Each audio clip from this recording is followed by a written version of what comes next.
গাছ লাগান প্রাণ বাঁচান এই বার্তাকে সামনে রেখে মালদায় শুরু হলো অরণ্য সপ্তাহ উদযাপন।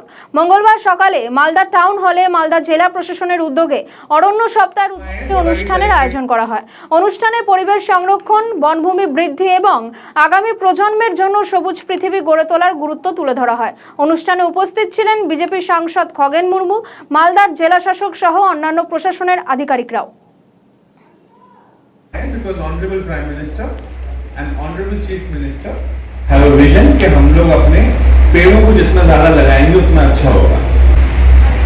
ठीक है, तो लाखों पेड़ हम रिक्वेस्ट है, बच्चों से हम इतना ही रिक्वेस्ट करेंगे कि अगर आपके घर में कोई पेड़ है, फ्लैट में कोई पेड़ है, आपके स्कूल में कोई पेड़ है, আপনি দেখছেন আপনি অল্প জল দিয়ে দেবেন বা আপনি দেখবেন মাটি হিসেবে আমাদের যে কর্তব্য, আমাদের এই ভারত, আমাদের দেশ, আমাদের ভারসাম্য, আমাদের পৃথিবী, এটা রক্ষা করা আমাদের সবার দায়িত্ব।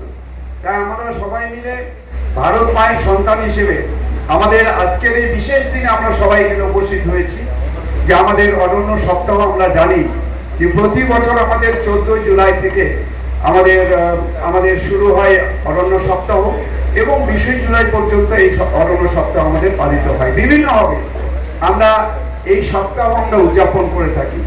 এক সপ্তাহ ধরে আমাদের যে বিভিন্ন কর্মকাণ্ড থাকে, বিশেষ করে আমরা প্রত্যেকটা বাড়িতে, প্রত্যেকটা আমাদের যে মানুষের মধ্যে যে বৃক্ষরোপণ অর্থাৎ গাছ লাগানো, আমাদের এই গাছ লাগানো এটা আমাদের প্রত্যেকের মনের মধ্যে, যাতে আমরা প্রত্যেকের মধ্যে আমরা এই মানসিকতা আমরা গড়ে তুলতে পারি।